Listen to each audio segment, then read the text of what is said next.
se va a despedir una sentencia que es para mí importante y que marca el punto de quiebre. Es la sentencia 010-2002, publicada el 3 de enero del 2003. Esta sentencia, dictada por el Tribunal Constitucional, tiene que ver con, se hizo el control de constitucionalidad de la legislación antiterrorista. ¿Han escuchado hablar ustedes de eso? En la época del terrorismo, obviamente el legislador tuvo que tomar medidas, ¿no? Y dentro de eso dictó una serie de legislaciones para poder contrarrestar este flagelo, ¿no? Entonces, entre otras disposiciones, hubieron disposiciones referidas al proceso penal, por ejemplo, donde se le vulneraba el derecho de defensa o donde se contemplaba la posibilidad de que estas personas, ¿no?, procesadas por terrorismo, no puedan interponer habeas corpus, por ejemplo, decía, no cabe intervención de habeas corpus para los procesados por delito de terrorismo. Imagínense. No cabe habeas corpus para las personas procesadas por delito de terrorismo. Y ahí diríamos, ¿y dónde está el derecho al acceso a la justicia? La tutela judicial efectiva, ¿dónde está? Pero entre otros derechos, el derecho de defensa, y se le contemplaba la posibilidad de que sean juzgados y sentenciados, sean acusados por fiscales sin rostro y jueces sin rostro. ¿Y dónde está el derecho de defensa? La inmediación. ¿Ah? Entonces, no sé, también se cuestionó el delito de traición a la patria, si ese delito era constitucional o no.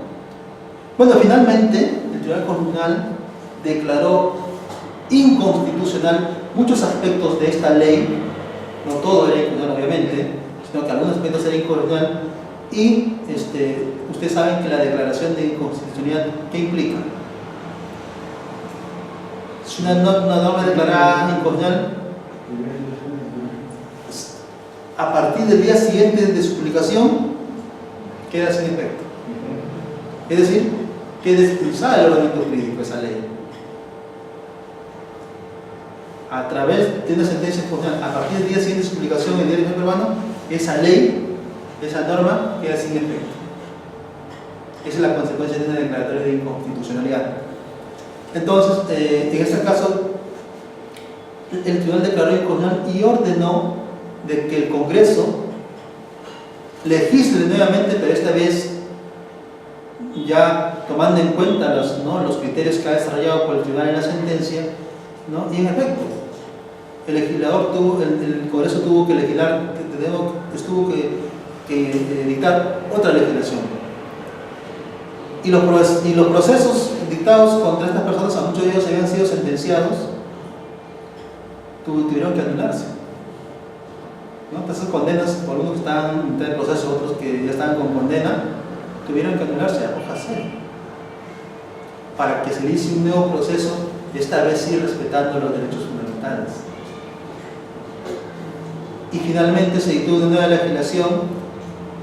Estas personas fueron nuevamente procesados, muchos de ellos condenados, sentenciados, ¿no? Y actualmente la mayoría de ellos están en prisión, algunos con cadena perpetua. ¿Se dan cuenta? Pero ya respetando los derechos fundamentales. Esa sentencia del 3 de enero del 2003, creo yo que marca la pauta, marca un antes y después en nuestro sistema constitucional.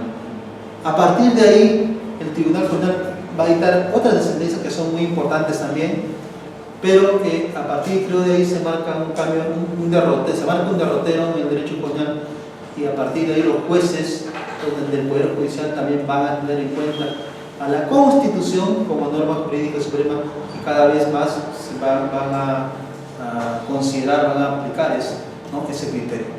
Actualmente sé que es difícil, ¿no? Sé que es difícil, que todavía es que la idea del Estado legal, o la idea de la Constitución como norma política, está muy arraigada, muy sembrada sobre todo en los jueces tradicionales, en los jueces antiguos. Pero los jueces ya, digamos, los jueces jóvenes, los jueces de la nueva generación, ya han crecido con esta idea de la norma jurídica, ¿no? Y otra cosa importante, y también eso va a ir luego en esta parte, es que los jueces no es suficiente con la Constitución, tenga la Constitución de norma jurídica, sino es importante que se tome el papel en serio. ¿Alguna pregunta hasta ahí?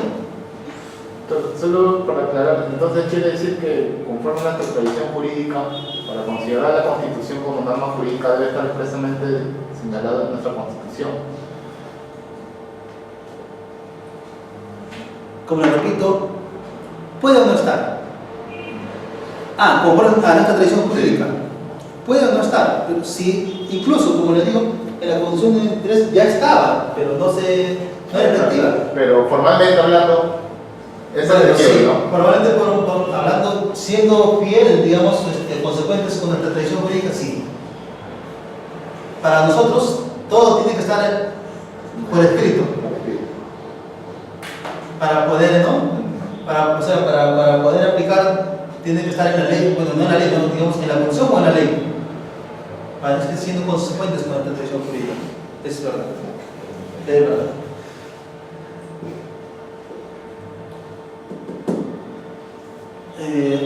Me acuerdo que una anécdota, ¿no? Otro juez había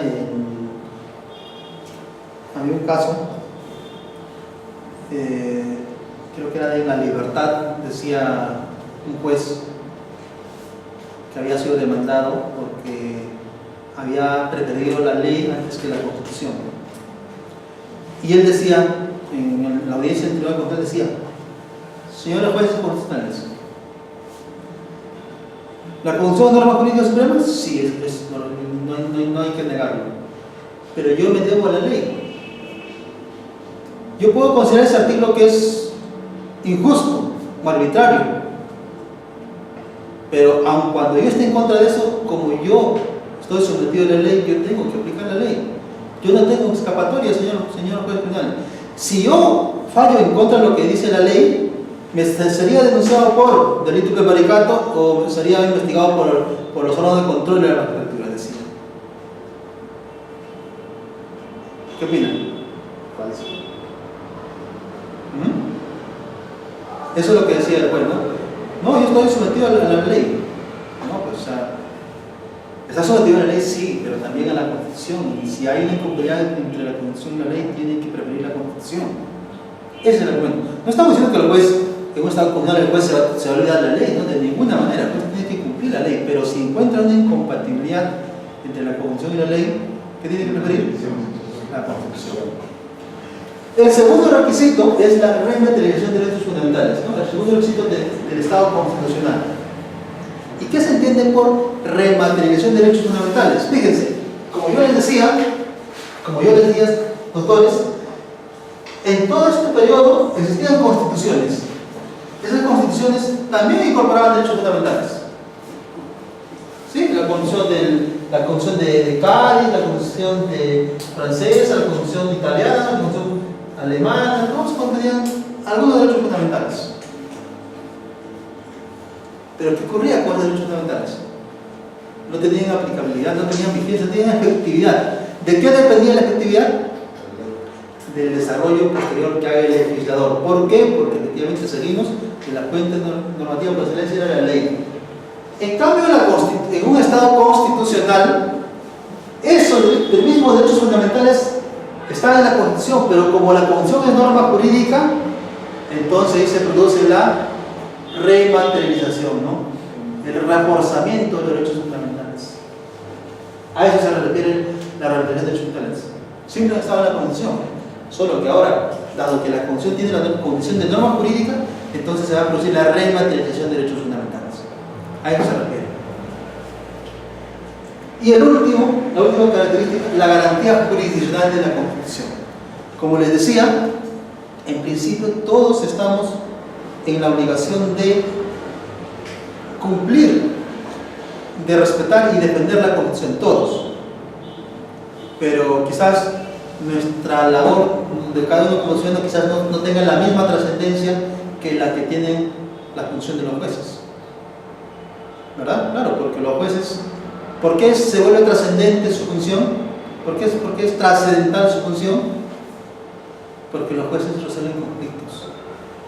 Los jueces deciden situaciones jurídicas que pueden marcar el rumbo, que pueden modificar la forma de vida de un ciudadano, de un conjunto de ciudadanos o de la sociedad en su conjunto. Claro que sí.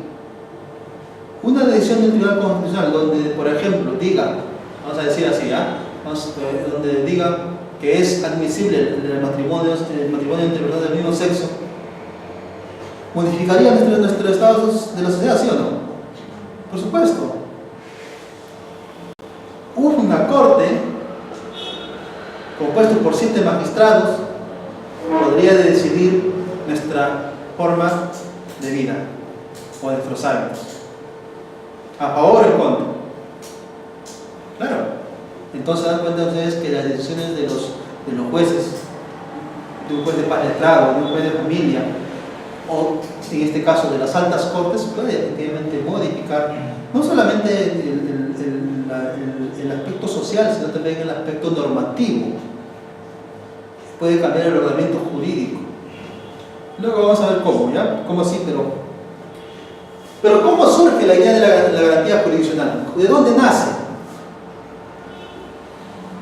Porque, como le digo, alguna fuente tiene que tener, y es importante conocerlo. De nuevo, hay que regresar aquí, a Estados Unidos. Repito, en la Constitución de 1787 no hay una disposición donde diga que los jueces tienen que defender la Constitución. Porque en Estados Unidos hay una cuestión asumida, una cuestión sentada. Pero sin embargo, en el derecho estadounidense conocemos muy bien una sentencia que fue dictada en 1803. Y mucho se ha escuchado, se ha hablado y se ha dicho que esta es la génesis del control de constitucionalidad, o ¿cómo lo llaman? Judicial Review, ¿no? Judicial Review, revisión judicial. Control de constitucionalidad de las leyes. En 1803. ¿Se refiere a qué? ¿A qué sentencia? A la sentencia de Marbury versus Madison, efectivamente dada por el juez John Marshall, ¿no? En 1803. Fíjense, la Constitución es de 1789, ¿no? Perdón, 1787, alrededor de 15 y 16 años después, ¿no? Se da esa sentencia donde dice que la Constitución prevalece sobre las demás normas del ordenamiento jurídico, dice esa sentencia. ¿No? Por eso se califica esta sentencia como la pionera o la génesis de la Judicial Review. Sin embargo, esto hay que tomar con pinzas, señores. No es tan así. Y no es tan así, ¿por qué? ¿Por qué creen? ¿Por qué creen? ¿Qué decía el federalista? ¿Qué se decía antes de que se apruebe la Constitución?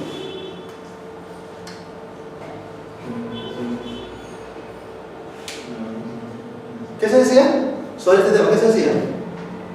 Con los jueces son los encargados de defender y aplicar la Constitución. Claro, no se dijo en esta sentencia, pero ya desde antes se decía. Y antes de esta sentencia de Marbury versus Madison, hubieron otros juzgados, otras sentencias que también decidieron en ese sentido, que la Constitución prevalece sobre las demás normas del ordenamiento jurídico. Hubieron sentencias en Estados Unidos, un estado federal. Hubieron diversos juzgados que se pronunciaron en ese sentido. Y la crítica, si uno revisa la bibliografía norteamericana en idioma inglés, nos vamos a encontrar con la sorpresa que esa sentencia de 1803 es fuertemente criticada. ¿Y por qué es fuertemente criticada? Porque lo que dice es que esta sentencia no crea nada nuevo. No crea nada nuevo, lo único que es poner en evidencia, lo único que dice, saca a la luz algo que era una cuestión evidente. Porque, como dijimos, desde el federalista ya se asumía ese modo de ver, ¿no? De modo de entender las cosas. Y que lo único que esta sentencia hizo es poner pues, a la luz, ¿no? Alguna cuestión evidente. Sin embargo, no hay que ser tan, digamos, injustos con esta sentencia, porque creo que sí tiene un mérito, y el mérito es importante. El mérito es que por primera vez en 1803 se dicta a nivel de la Corte Suprema. Claro, porque por ejemplo es una sentencia dictada por la Corte Suprema. Por primera vez se dicta en la Corte Suprema. Hasta antes de 1803 se habían dictado a nivel de, vamos a decir así, cortes superiores o juzgados especializados. ¿No? O sea, salvando la distancia, ¿no? En el sistema norteamericano el diseño es de otro modo, ¿no? Pero trasladado un poco a nuestro sistema, sería algo así como juzgados, cortes superiores o juzgados especializados. Solo que esta, la de 1803, fue la dictada a nivel de la Corte Suprema. ¿Se ve? ¿Se entiende? Y mientras eso ocurría en Estados Unidos, de nuevo, en el sistema europeo ocurría todo lo contrario. Para el sistema europeo, los jueces no pueden ser los que van a defender, los que van a garantizar la Constitución, no. Al contrario, los jueces eran digamos, eran rechazados por el sistema legal de derecho. Porque ellos decían, bueno, en todo caso, quienes tienen que defender es el Parlamento. Es una defensa política, evidentemente, no jurídica, ¿no?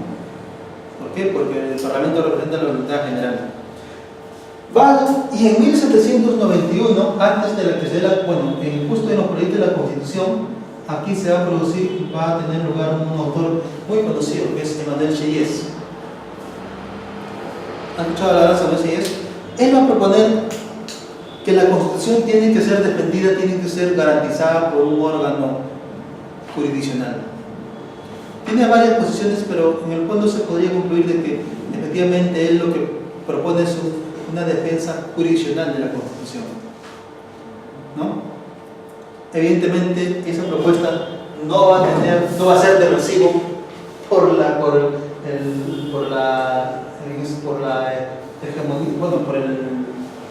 estamento francés, porque ellos van a preferir al Parlamento antes que a los jueces.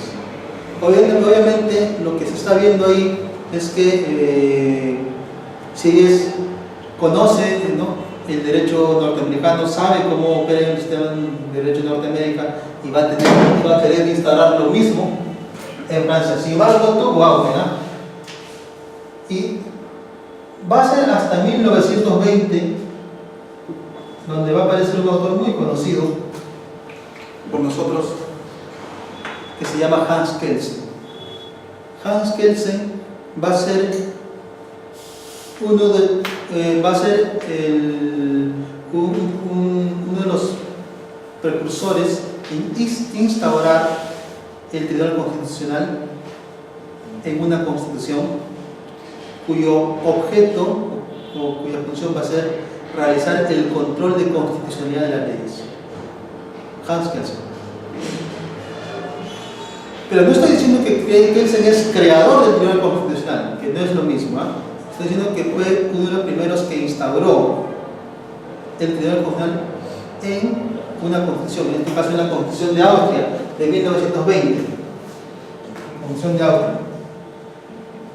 ¿Y por qué Kelsen no es el creador genuino?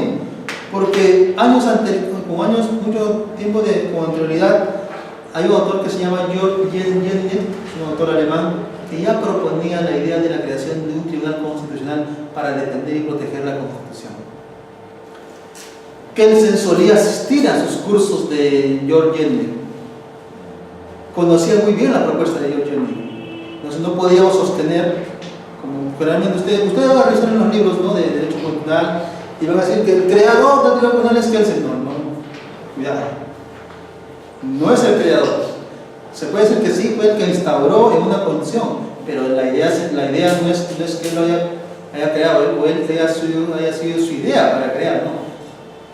Porque efectivamente él se instauró en 1920, pero desde décadas anteriores ya hay propuestas, ¿no?, de otros autores de la idea de la creación de un tribunal constitucional para garantizar la Constitución. ¿Sí? Entonces, eso también con pinzas. Lo que pasa es que a veces recibimos o leemos a autores que copian de otros y nosotros copiamos a ellos y nos hacen incurrir en error, nosotros caemos en el error y vamos subsistiendo en el error, ¿no? Pues eso hay que tener mucho cuidado. Bueno, entonces en 1920 Kelsen va a instaurar el ojo. Él va a decir desde sus inicios que los magistrados del Tribunal Constitucional van a tener un cargo vitalicio. De hecho, a Kelsen lo nombran como magistrado del Tribunal Constitucional.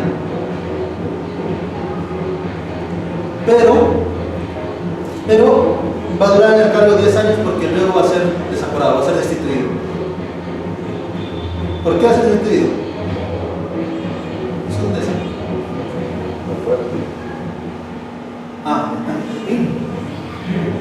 Va a ser destituido. ¿Por qué? Porque aquí ya empiezan. El Tribunal Constitucional desde sus inicios no tenía una actividad pacífica. Desde sus inicios siempre el Tribunal Constitucional se ha encontrado. ¿Dónde estará eso?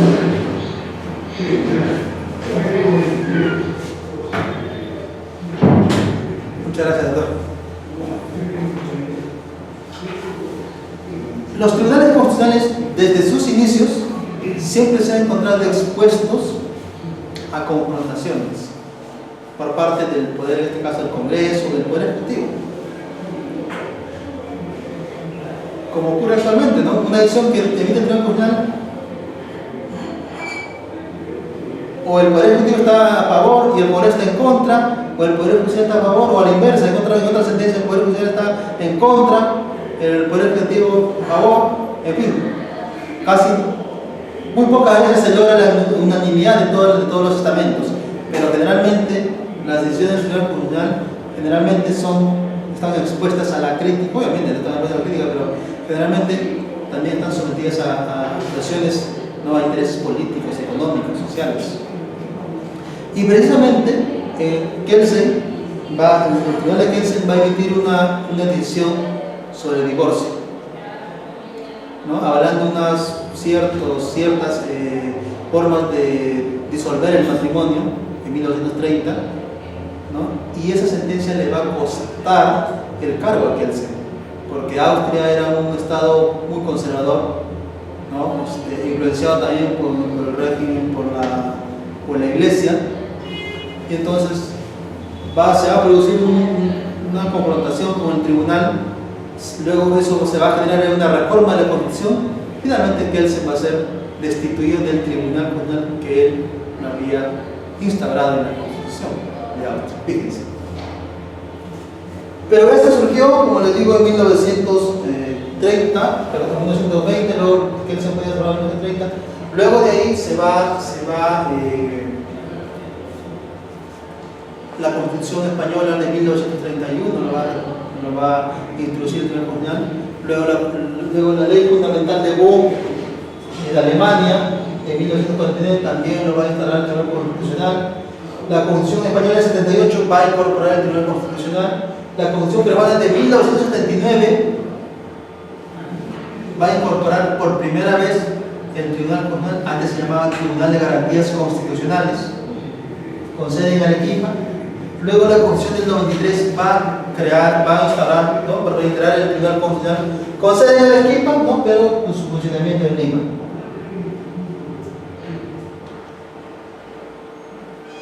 ¿Ya? Entonces, al día de hoy se puede decir que mientras en Estados Unidos no hay Tribunal Constitucional sino Corte Suprema, en el sistema europeo, la mayoría de los países han adoptado el Tribunal Constitucional. Se podría decir que la idea de la Europa continental ha sido triunfadora, ¿no? Ha sido ganadora, porque la mayoría de los países han incorporado el Tribunal Constitucional en sus sistemas constitucionales. Y las Cortes Supremas, como en Estados Unidos, muy pocos. Por ejemplo, Corte Suprema tiene México, Argentina, Brasil, y por ahí otros países contados. En la mayoría de los países hay o tribunales constitucionales o cortes constitucionales, que le llaman. En nuestro caso tenemos las dos cosas, tenemos nosotros, eso luego lo vamos a analizar. Tenemos Corte Suprema y tenemos Tribunal Constitucional. Chile, Tribunal Constitucional. Ecuador, Tribunal Constitucional. España, Tribunal Constitucional. La mayoría han adoptado un Tribunal Constitucional. ¿Se dan cuenta? La mayoría de los países de la Europa continental han adoptado el Tribunal Constitucional. Se podría decir que esa es una corriente triunfadora. Entonces, va a corresponder en principio la defensa de la Constitución al Tribunal Constitucional, pero también a los jueces del Poder Judicial. Es decir, un juez un juez de paz letrado, un juez de familia, un juez civil, también a él le corresponde defender y proteger la Constitución. Ya, defender la Constitución. También a los funcionarios públicos les corresponde defender la Constitución. Bien, hasta ahí hemos hecho toda esta remembranza de cómo podemos considerar al día de hoy la idea del Estado constitucional. ¿Cuáles son los requisitos para considerar un Estado constitucional? ¿No? Sintetizando, la idea de la Constitución como norma jurídica, la rematerialización de los derechos fundamentales y la garantía jurisdiccional de la Constitución. ¿Sí? ¿Quedó claro? El segundo paso, y el segundo bloque después del break, nos toca, bueno, ya sabemos que la Constitución es norma jurídica, ya sabemos que existe una garantía jurisdiccional de la Constitución. Ahora, ¿cómo se materializa eso en cada proceso constitucional? Si hemos dicho que se tiene que defender la Constitución, bueno, ¿de qué manera? ¿Cuáles son los mecanismos para defender esa Constitución? Y sobre todo, ¿cuáles son los principios y los fundamentos de esos procesos, de esos mecanismos? De eso nos vamos a ocupar en la segunda parte. ¿Ya? Un break y retornamos.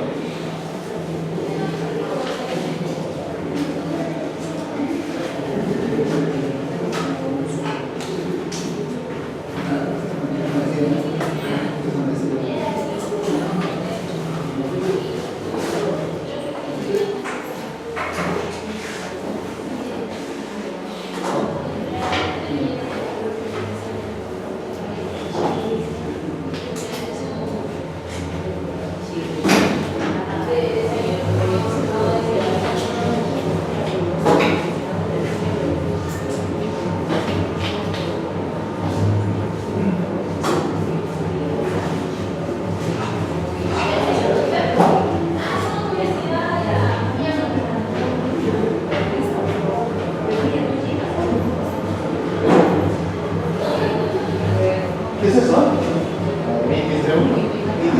vez.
A ver, entonces ahora tenemos que ver ya el siguiente paso, ¿no? Una vez de que tenemos o damos por sentado, por asumido de que la Constitución es la norma suprema, ¿no? Norma jurídica suprema del ordenamiento jurídico. Entonces, para hacerla cumplir, para defenderla, para garantizarla, hay unos mecanismos, ¿no? Mecanismos institucionales. Y ahí va a entrar lo que se denominan los procesos constitucionales. Y aquí, la primera, digamos, disyuntiva va a ser en qué estamos hablando, de un proceso o de un procedimiento para defender, para garantizar la Constitución. ¿A qué nos estaremos refiriendo? ¿Es un proceso o un procedimiento? ¿Cuál es la diferencia entre proceso y procedimiento?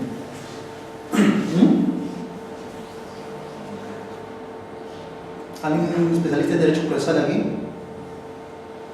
¿Cuál es la diferencia entre...? Bueno, yo creo que más allá de lo que es, y desde ya anticipo, en los procesos constitucionales sí se toman en cuenta, obviamente, las categorías del derecho procesal en general. Ya, eso quiero quedar claro. Se toman en cuenta las categorías del derecho procesal, pero estas categorías pueden ser morigeradas o pueden ser utilizadas hasta cierto punto en el proceso constitucional. ¿Por qué? Luego vamos a ver por qué la naturaleza y la finalidad de los procesos constitucionales son diferentes a la naturaleza y finalidad de los procesos civiles o procesos penales, ¿ya? Y ahí radica la diferencia. En buena cuenta, voy adelantando, el derecho procesal constitucional adopta muchas categorías, muchas instituciones del derecho procesal general, pero este último derecho procesal constitucional las adopta, las adecua a su naturaleza, a su finalidad, ¿no? Esas categorías del derecho procesal general son morigeradas, son moldeadas para que luego sirvan, ¿no?, de soporte en el proceso constitucional. Y vamos a ver cómo ciertas categorías que en el proceso civil son rígidas, en el proceso constitucional son flexibles. Y eso se debe a una finalidad, a la naturaleza y finalidad de los procesos constitucionales. Entonces, aquí la idea, más allá de entrar en discusión si es proceso o procedimiento,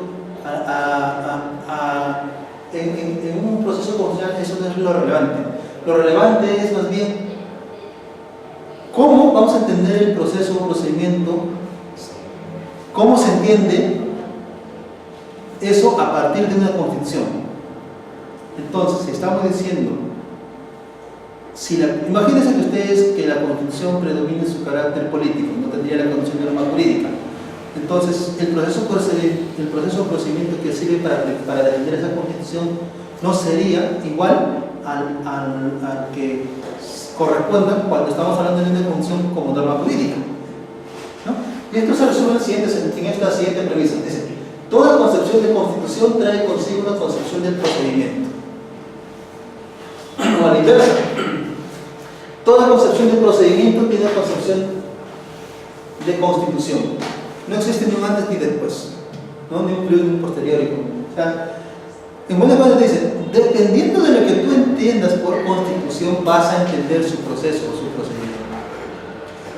Si tú entiendes a la Constitución como norma jurídica suprema del ordenamiento jurídico, entonces ese proceso, ese procedimiento va a ser entendido en ese sentido. Es decir, que ese proceso o procedimiento tiene que ser instaurado, tiene que ser diseñado ¿para qué? Para poder defender, garantizar esa Constitución que tiene la condición de norma jurídica.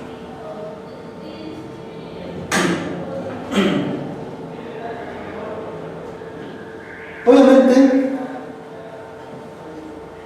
para defender la Constitución hemos dicho, todos estamos en la posibilidad de defender la Constitución, pero la defensa nuestra quizás no es lo más relevante, no es lo más trascendental.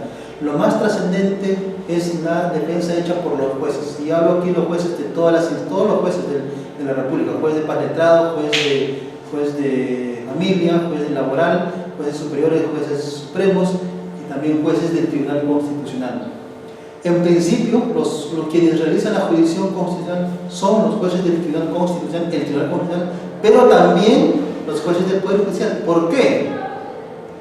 Porque no olviden que, al menos en lo que respecta a los procesos constitucionales, el Poder Judicial conoce los procesos de la libertad en primera y segunda instancia, y en última instancia el Tribunal Constitucional. Pero además, el Poder Judicial tiene ese poder de ver que se llama control difuso.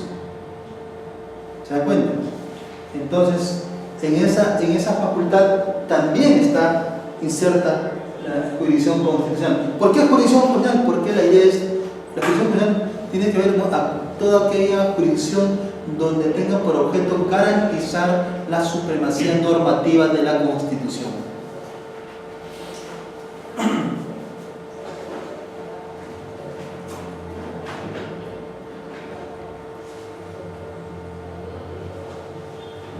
Y entonces el proceso constitucional se va a convertir en un medio para conseguir una finalidad. ¿Cuál es la finalidad? El proceso constitucional se va a convertir en un medio para conseguir una finalidad. ¿Cuál es la finalidad? La supremacía. Garantizar o defender la Constitución, garantizar la supremacía de la Constitución. Los procesos constitucionales van a tener un doble carácter. Un carácter subjetivo y un carácter objetivo. El carácter subjetivo está referido a la protección de los derechos fundamentales. Subjetivo, ¿no? Derechos fundamentales. El carácter subjetivo tiene por objeto defender los derechos fundamentales de cada persona. ¿Por qué subjetivo? Porque son derechos que les pertenecen o que se refieren a cada ciudadano. Por eso es que es subjetivo. Mientras que el carácter objetivo tiene que ver con la defensa de la supremacía normativa de la Constitución. En este carácter objetivo, ya no estamos hablando del derecho en particular de cada uno, sino de manera abstracta, objetiva, lo que queremos es que se defienda la supremacía normativa de la Constitución. Por eso, su carácter objetivo. A diferencia del carácter subjetivo, donde sí son derechos que les atañen a cada uno, a cada ciudadano, ¿no? El carácter subjetivo del proceso constitucional. Pero ustedes dirán, sí, pero de esas dos divisiones en realidad casi no valdría la pena de hacer esa división, porque al fin y al cabo, cada vez que se está protegiendo un derecho fundamental, se está también garantizando la Constitución, ¿verdad? ¿Sí o no? Y cada vez que se está garantizando la Constitución, que está referida a derechos fundamentales, se están protegiendo los derechos, ¿no?, fundamentales. Entonces son como digamos, como que se entrelazan, no son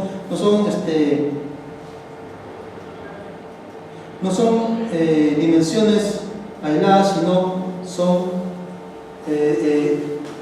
interdependientes, se hacen necesarias, ¿no? Lo que determina la fundamental diferencia entre la naturaleza de los procesos constitucionales y los procesos ordinarios son que los procesos constitucionales requieren una tutela de urgencia. Esa es la diferencia. Repito, cada vez que se protege un derecho fundamental, se está a la vez protegiendo la Constitución.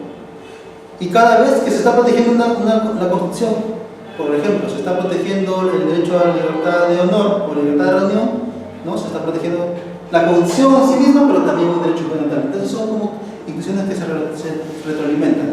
En realidad no tiene mucho para fines prácticos, no es tan, digamos, importante, pero para fines teóricos sí. Y luego vamos a ver por qué tiene esa diferencia, ¿no? Y luego, la diferencia entre los procesos constitucionales y los procesos ordinarios, como les decía. La diferencia principal es que en los procesos constitucionales se ven influenciados por una necesidad de tutela.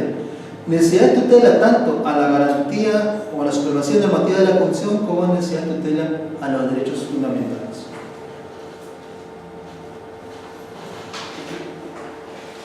Eso mismo lo que habíamos dicho hace un inicio está aquí. ¿Cuáles son los fines de los procesos constitucionales? Dos básicamente, pero como bien hemos observado, se puede resumir en uno. ¿Qué dice el Código Procesal Constitucional? Los procesos constitucionales tienen como finalidad finalidad, hemos dicho que el proceso constitucional es un medio que busca una finalidad. Esa finalidad,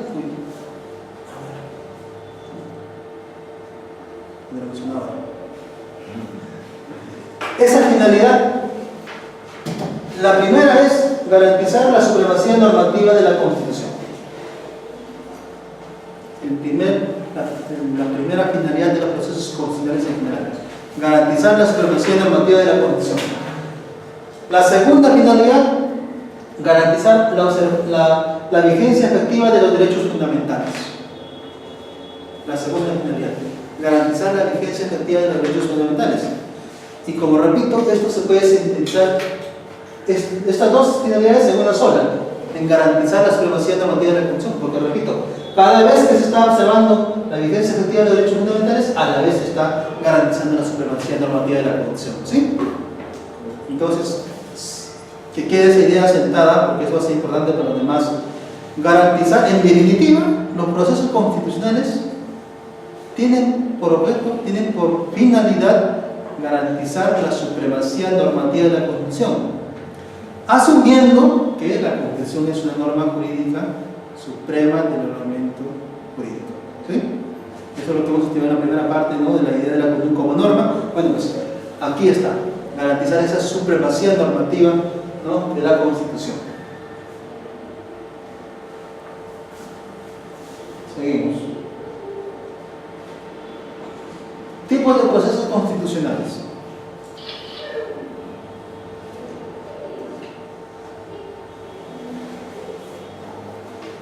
Son dos: procesos constitucionales de tutela de derechos fundamentales y procesos constitucionales de defensa de la supremacía normativa de la Constitución.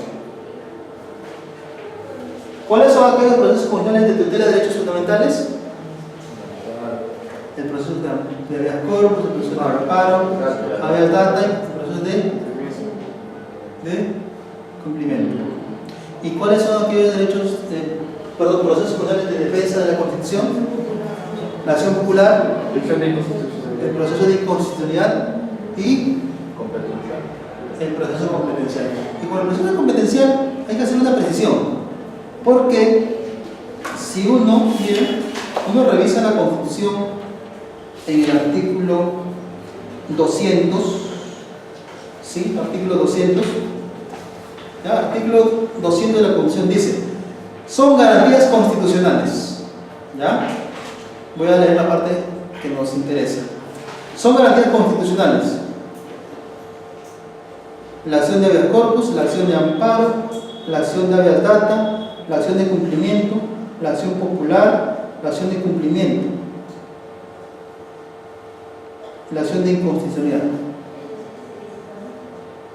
No está el proceso competencial, no está. Entonces, el proceso competencial, ¿es un proceso popular o no?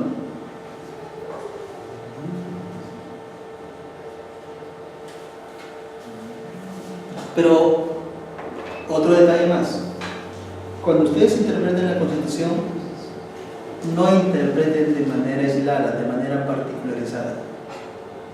La Constitución se interpreta como un conjunto orgánico, como un todo. Al momento de decidir los casos o de analizar los casos, tienen que dar todas las normas, en este caso constitucionales, aplicables al caso. No se pueden quedar en una.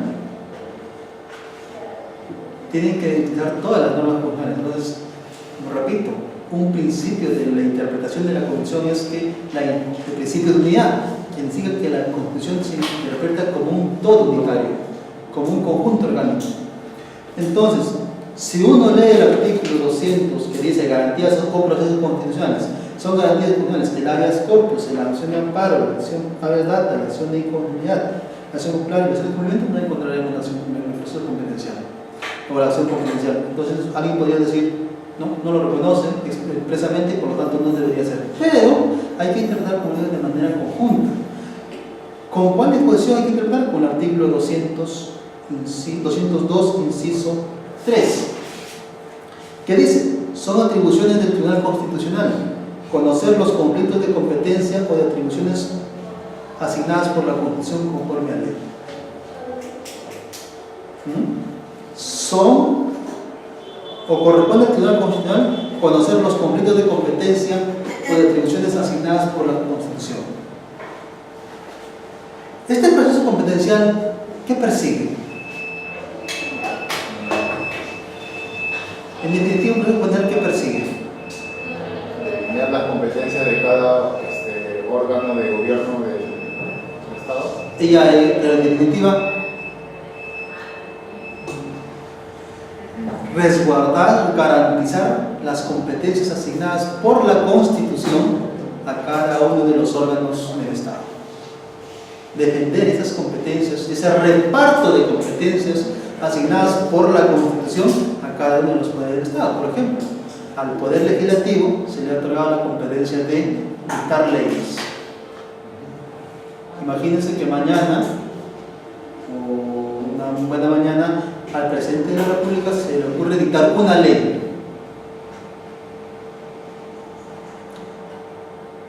¿Estaría dentro de su competencia o no? ¿Estaría observando su competencia o no? No, claro que no.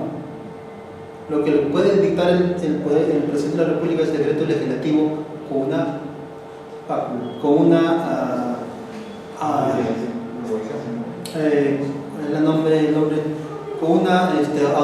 delegación de facultades por parte del Congreso.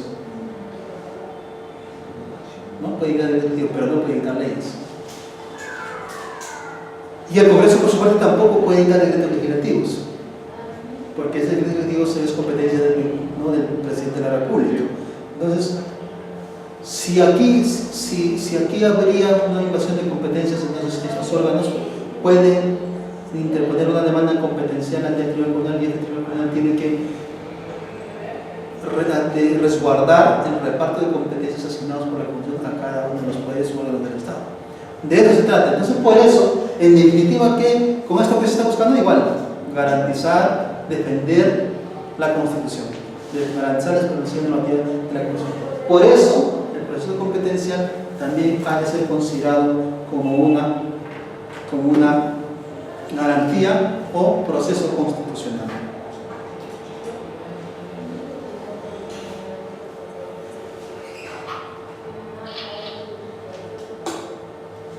Ahí está. El Tribunal Constitucional conoce en última instancia las resoluciones denegatorias de habeas corpus, amparo, habeas data y acción de cumplimiento. Son 4, ¿no?, los procesos de tutela de derechos fundamentales: habeas corpus, amparo, habeas data y acción de cumplimiento. El Poder Judicial resuelve en primera y segunda instancia los procesos judiciales.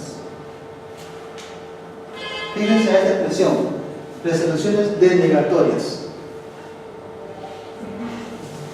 Resoluciones denegatorias.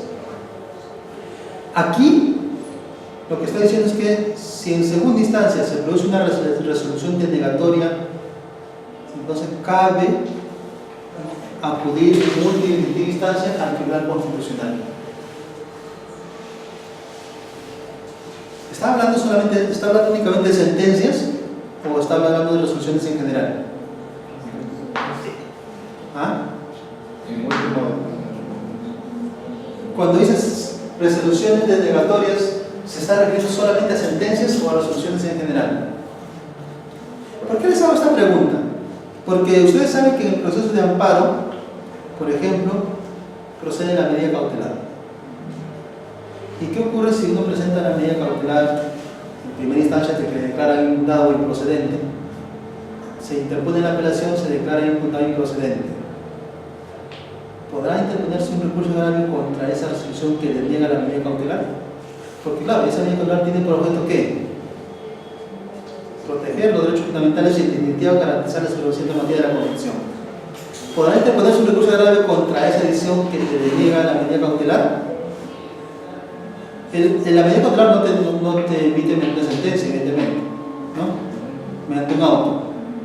Y entonces cuando la Constitución dice acá resoluciones denegatorias, se podrá concebir que ahí también está comprendida un auto que le niega una medida cautelar. ¿Se podrá entonces presentar un recurso de agravio contra una decisión que le niega la medida cautelar en segunda instancia? ¿Cuál sería su opinión, doctor Javier? En principio yo creo que sí. Sí, ¿no? No hay impedimento, ¿verdad? Ni constitucional ni legal. Que yo sepa, hasta ahora no se ha dado un caso en el Tribunal Constitucional. No hay un caso que haya analizado la validez constitucional de una medida cautelar. O sea, sí se ha presentado amparo contra una resolución que deniega la medida cautelar, que es distinto.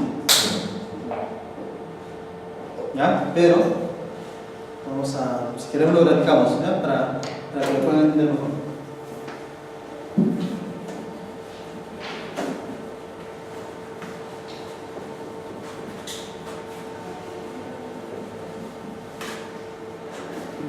Bien. Entonces vamos a tener una medida cautelar. Se presenta en primera instancia, es impugnada. Se apela en segunda instancia, también impugnada. Y cabe la última instancia ante el Tribunal Constitucional. ¿Y por qué cree que se debe, o a qué se debe que no se haya planteado? De repente, los abogados piensan que cuando dicen resoluciones denegatorias se está refiriendo únicamente a sentencias.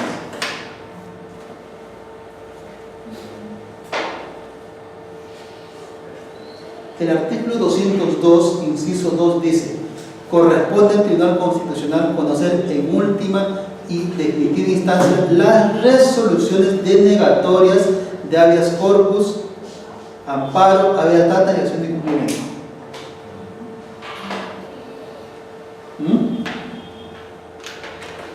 Yo creo que si uno hace una interpretación estricta, literal, podría llegar a esa conclusión de que efectivamente no procede contra este tipo de acciones. Pero para mí es discutible, la verdad. Yo creo que sí es posible, sí se podría instalar un recurso agravio contra esta. Claro, la mayoría de los abogados que hacen presentan un amparo contra esta resolución que deniega.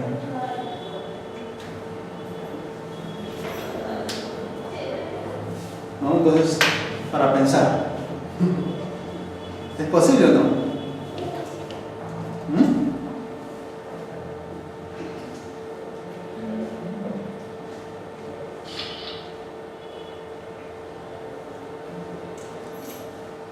Hablando de las jurisdicciones constitucionales, las jurisdicciones para defender la Constitución, no solamente tenemos a la jurisdicción constitucional, sino tenemos a la jurisdicción militar, la jurisdicción arbitral también es una jurisdicción, la jurisdicción de las comunidades campesinas y nativas,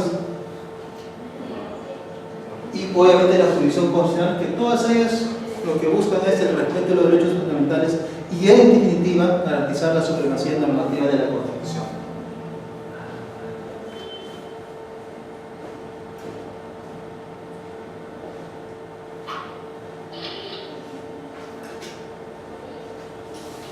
¿Cómo se presentan estos procesos constitucionales? ¿Cómo se procede la defensa? Aquí ya estamos hablando de protección de derechos fundamentales. Ojo, aquí estamos refiriéndonos de procesos de defensa de supremacía de la Constitución, que hemos dicho que es la otra finalidad, ¿no? Defensa de la supremacía normativa de la Constitución. En primer lugar lo hace el Tribunal Constitucional, ¿no? Y de otro lado el Poder Judicial. Ustedes han escuchado hablar del, vamos a ver,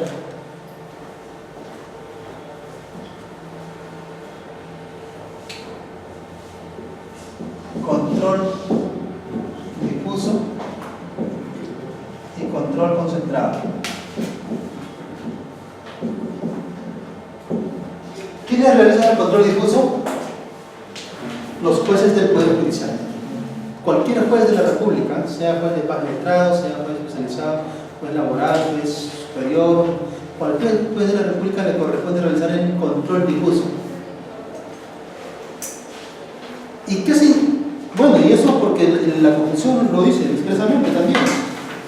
El 138, segundo párrafo, ¿no? Que hemos repetido aquí varias veces y le voy a dar lectura una vez más, que dice, ¿no?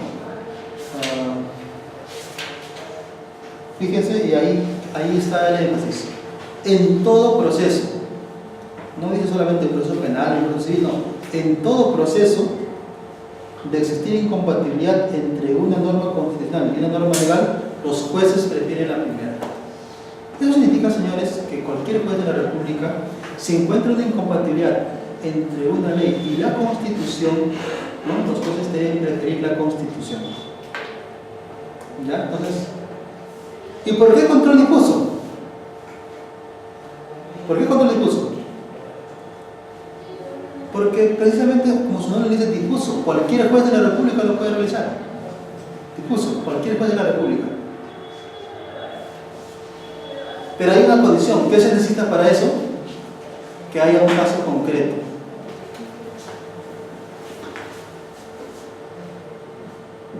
Un caso concreto. Me olvidaba, el control difuso es de la tradición jurídica del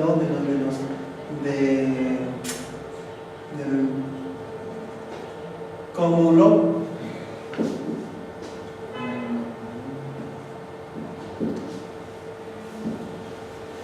Y el control concentrado, ¿no?, pertenece a la tradición jurídica del civil law.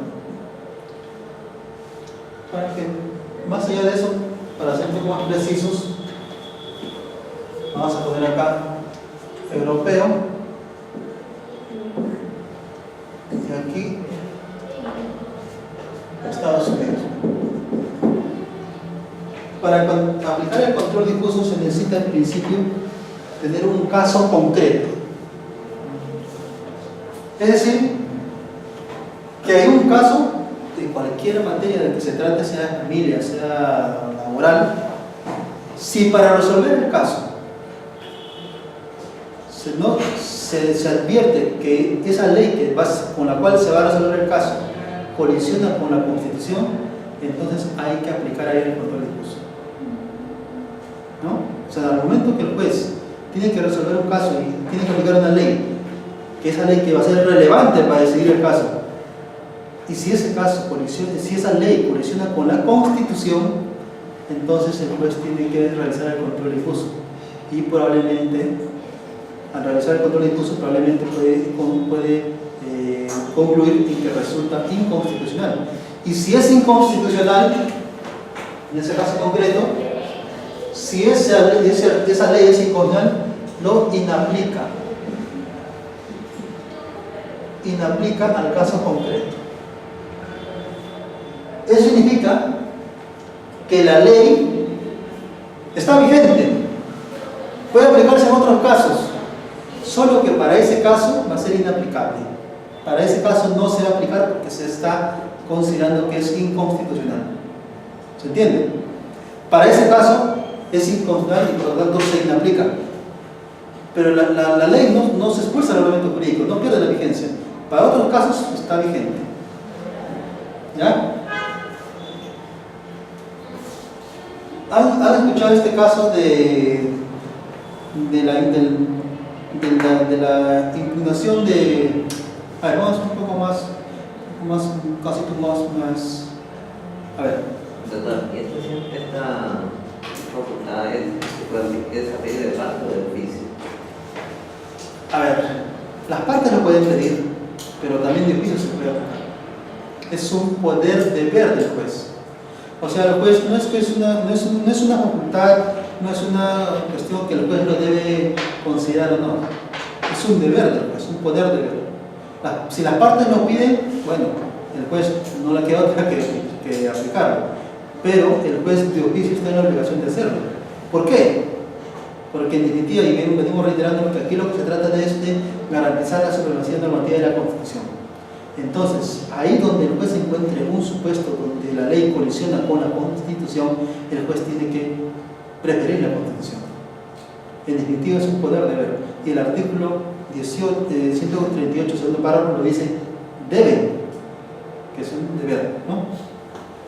A ver, no sé en qué artículo del Código Civil está, pero hay un supuesto, por ejemplo, en las personas que son adoptadas, ¿no? Las personas que son adoptadas, dice el Código Civil, una vez que cumplen 18 años, ¿no? Las personas menores que han sido adoptadas, deja de pertenecer a la familia consanguínea y pertenece a la familia del adoptante, ¿verdad? Una persona adoptada.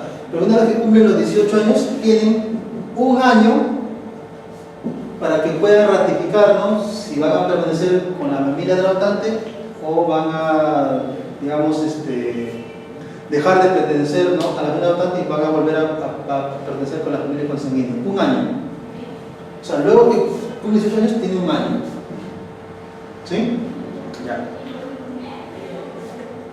¿Qué ocurre si esta persona efectivamente cumple 18, una persona que ha sido adoptada, cumple 18 años y en ese momento considera que, bueno, no hay necesidad de hacer ejercicio de esa opción, de esa facultad, porque se lleva bien con sus padres adoptantes, ¿no?, además tiene mucho afecto con ellos y no se ve la necesidad, no se plantea siquiera la necesidad de pertenecer o de tener su identidad biológica, vamos a decir así.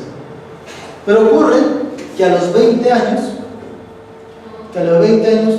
se ve la necesidad, cree la necesidad más bien de pertenecer a la familia biológica,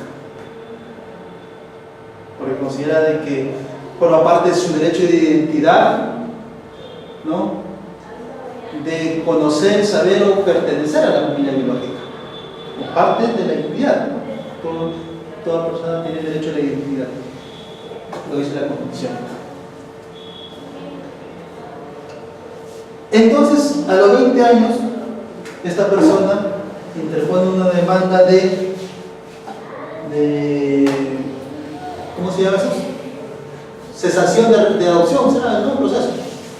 Vamos a decir, cesación de adopción, ¿ya? De adopción.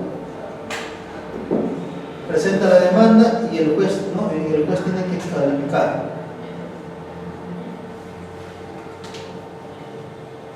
Dos posibilidades. Primera posibilidad, puedo decir improcedente, porque venció el plazo de un año. La primera posibilidad. ¿Y ustedes estarían de acuerdo con este juez que dice improcedente porque venció el plazo de un año? Claro, alguien diría, pero lo dice la ley, lo dice el Código Civil. Pero precisamente, doctor, estamos hablando acá de un curso, ¿no?, de Derecho Procesal Constitucional y estamos en el aspecto de la posibilidad de realizar el control difuso en defensa de la Constitución. Alguien podría decir, bueno, como está en la ley no hay nada que hacer, además como se pasó un año no hay nada que hacer. Sí. ¿Ah? ¿Cuál sería la otra posibilidad? Dado que este artículo en principio colisionaría con la Constitución. ¿Con qué artículo? A ver.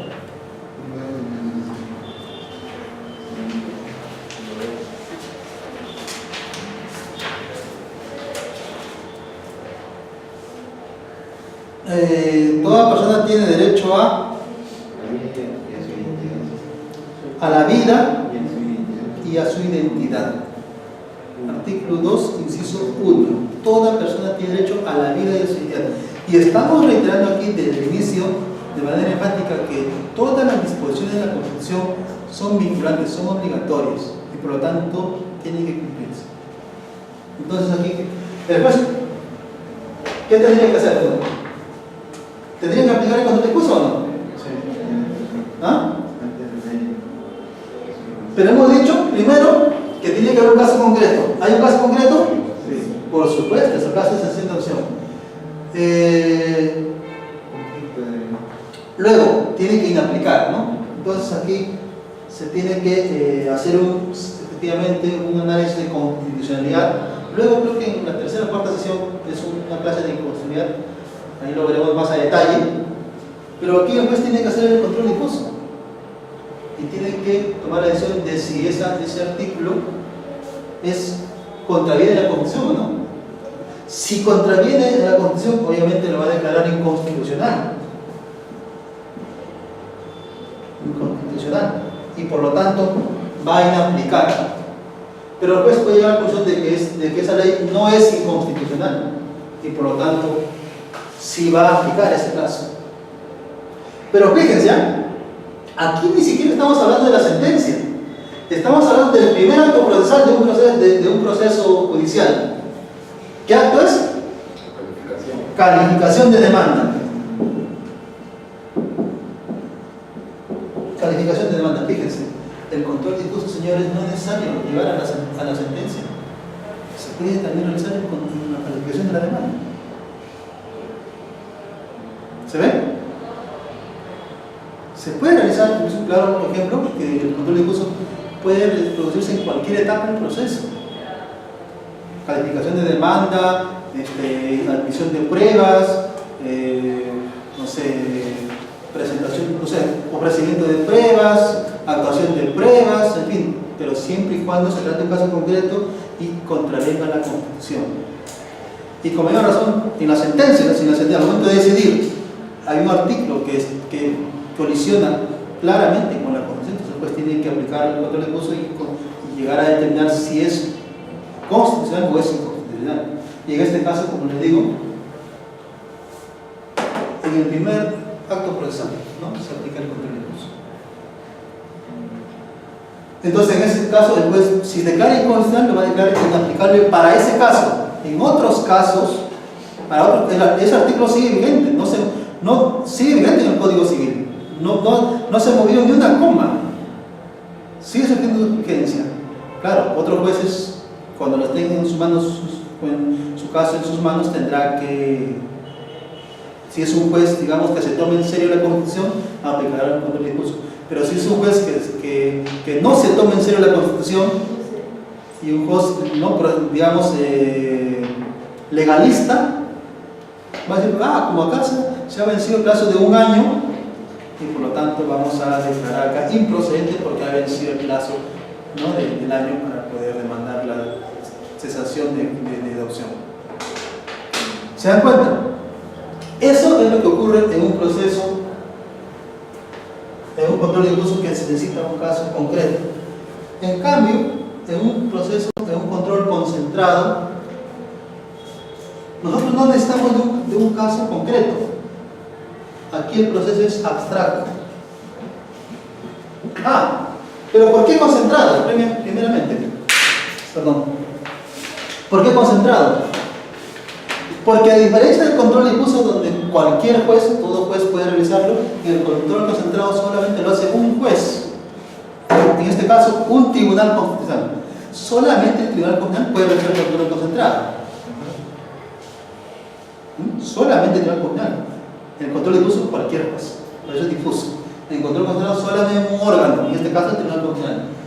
El siguiente requisito, tienes un caso en el control difuso, un caso concreto, pero en el proceso, en control concentrado, tiene que ser abstracto. ¿Por qué abstracto? Porque cuando yo estoy analizando la constitucionalidad de una ley, imagínense, estoy analizando la constitucionalidad del artículo 5 del Código Civil. Yo no necesito que haya un caso concreto para advertir si es constitucional o inconstitucional. No necesito. De manera abstracta, considero que ese artículo contraviene con la Constitución. ¿Sí? Y entonces se puede utilizar el proceso de inconstitucionalidad para poder expulsar esa ley del ordenamiento jurídico. Por ejemplo, este mismo artículo, ¿no?, de la cesación de adopción. Por ejemplo, imagínense que sea el artículo 400 del Código Civil, ¿ya? Claro. ¿De qué año es el Código Procesal Civil? Perdón, ¿el Código Civil? 84, ¿verdad? Y para interponer un proceso de inconstitucionalidad hay un plazo. Son 6 años. Entonces a la fecha no se podría interponer una demanda de inconstitucionalidad. Lo único que cabe es un proceso, un control difuso, que no hay plazo para eso. Pero imagínense que todavía estamos dentro del plazo para interponer una demanda de inconstitucionalidad contra el artículo 400 del Código Civil. ¿Ya? Imagínense que estamos dentro del plazo. Nosotros podemos interponer la demanda de inconstitucionalidad contra este artículo sin necesidad de que haya un caso. O sea, de manera abstracta podemos pedir la inconstitucionalidad. ¿Por qué? Porque colisiona con el artículo 2, inciso 1 de la Constitución. A eso se refiere el proceso abstracto, ¿no?, del control concentrado. No se requiere de un caso concreto. De manera abstracta no advierte la inconstitucionalidad sin necesidad de un caso concreto y bien se puede instalar una demanda de inconstitucionalidad. ¿Sí? ¿Se ve la diferencia? Muy bien. ¿Qué más? El otro requisito, en el control difuso que hemos dicho que se inaplica la ley. En un control concentrado se deja sin efecto.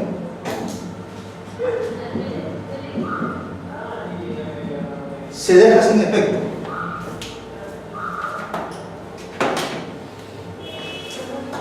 Es decir, se deja sin vigencia, se deja sin efecto. No es, dejar sin efecto no es lo mismo que derogar, ¿eh? Se deja sin efecto. El artículo, vamos a, para que tomen nota,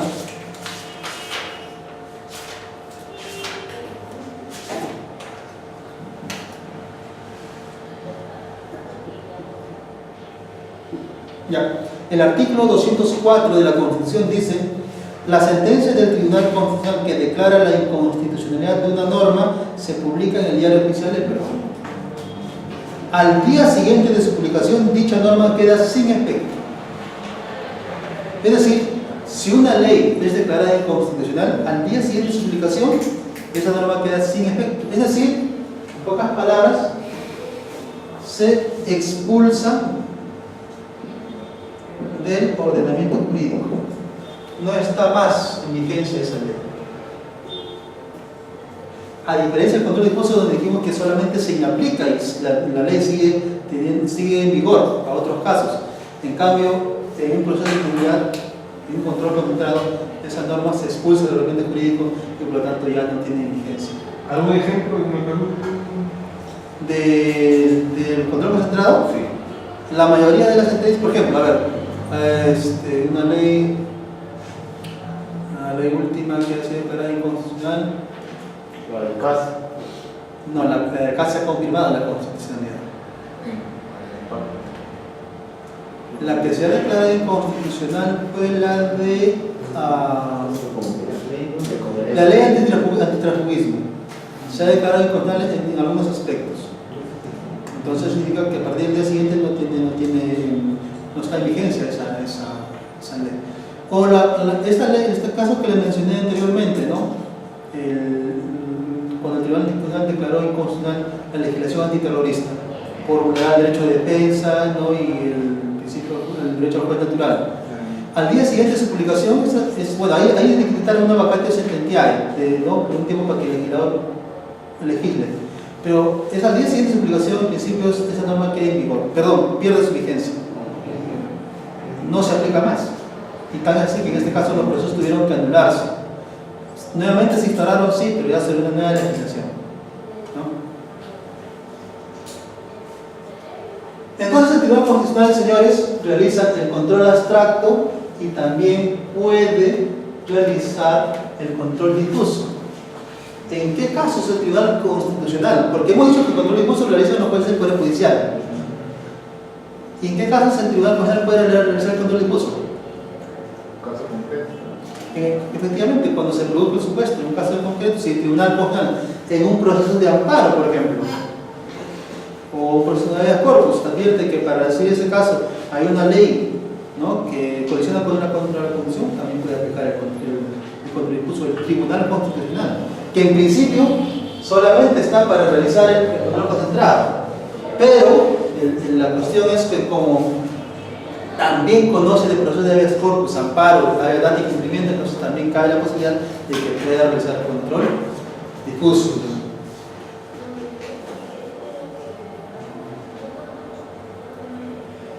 Bueno, el Poder Judicial, ya hemos dicho, es el órgano por excelencia para que pueda realizar el control difuso, ¿no? El órgano por excelencia. Aquí también ha habido unas ideas que venían en cuanto al control difuso por parte, digamos, la decisión del Tribunal Constitucional. En algún momento se dijo, por ejemplo, que los entes administrativos, ¿no?, de organización que tenían competencia nacional y que sean órganos colegiados y de competencia nacional, podían aplicar el control difuso, ¿no? Se dijo se contempló esa posibilidad. Pero bueno, esa sentencia fue fuertemente criticada por la doctrina nacional, bajo el entendido, y eso cuando se interpreta de manera legalista o digamos literal, restrictiva, se puede llegar a esa conclusión. Decía, no, la Constitución solamente dice que los jueces, no dice que los entes administrativos también. y por lo tanto los tribunales administrativos no pueden realizar control difuso, solamente lo pueden hacer los jueces. Pues uno podría decir, bueno, pero a ver, vamos a hacer un poquito de no recordarles. Solamente, bueno, la Constitución dice que en todo proceso los jueces deben aplicar la Constitución sobre la ley. Muy bien. Y eso se llama control difuso, teniendo en cuenta la tradición jurídica norteamericana. Pero eso nos puede llevar a la conclusión a decir que solamente los jueces los pueden realizar control difuso, o lo puede realizar cualquier órgano administrativo.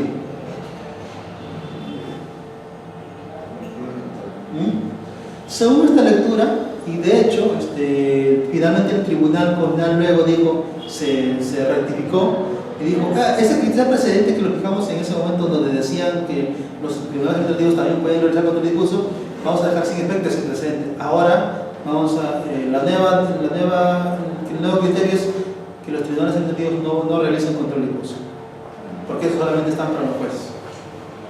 A mí me parece una interpretación muy restrictiva, porque quizás si se toma muy a pecho, digamos, ese nombre, control difuso, ¿no?, que realizan los jueces, ampliaremos la función que son los jueces. Pero la pregunta es, ¿acaso los órganos administrativos, los tribunales administrativos, al momento que tienen que decidir los casos, no tienen que preferir la Constitución? ¿Ah? ¿Deben preferir la Constitución o no? ¿Sí o no? Por si hay alguna duda, habría que leer en todo caso el artículo 51 de la Constitución, que dice: la Constitución prevalece sobre toda norma legal. Y entonces, los órganos administrativos, ya, no le llames control difuso, pero igual tienen que preferir la Constitución sobre la ley. ¿Y eso cuándo qué es? Es un control de constitucionalidad. Ya está bien, no le llames control difuso, ¿no?, pero en definitiva es un control de constitucionalidad. También es una garantía, es una defensa de la Constitución, ¿verdad? Entonces, más allá de ese término de control difuso, ¿no?, que solamente estaría reservado para los jueces, dejamos de esa discusión, ¿no?, que es bizantina, pero bien podríamos decir, bueno, ya, si no quieren no le llamamos control difuso, pero los órganos administrativos también están en la obligación de defender la supremacía normativa de la Constitución, y el artículo 51 de la Constitución lo ordena. Pero ojo, y el tribunal ahí también como que contradiciéndose en sí mismo con su propia jurisprudencia, porque sin embargo sí dice que los árbitros sí pueden realizar el control difuso. Sí contemplan esa posibilidad de que en materia de arbitraje sí se puede realizar el control difuso. Y entonces, ¿en qué estamos? Claro, el proceso de arbitraje no es un órgano administrativo, ¿no?, pero es una jurisdicción, digamos, otra jurisdicción que está contemplada en la Constitución. Pero no es que solamente los jueces del Poder Judicial pudieran hacer control difuso. Cuando hay un tema ahí, ¿no?, de debate. Pero para no confundirlos tanto, más allá de si cabe o no el término de control difuso, lo cierto es que los órganos administrativos defienden o están en la obligación de defender la Constitución. Y si tienen un caso concreto donde hay una ley que colisiona o que es incompatible con la Constitución, esos órganos administrativos deben preferir la Constitución. ¿Sí? ¿Alguna pregunta hasta ahí?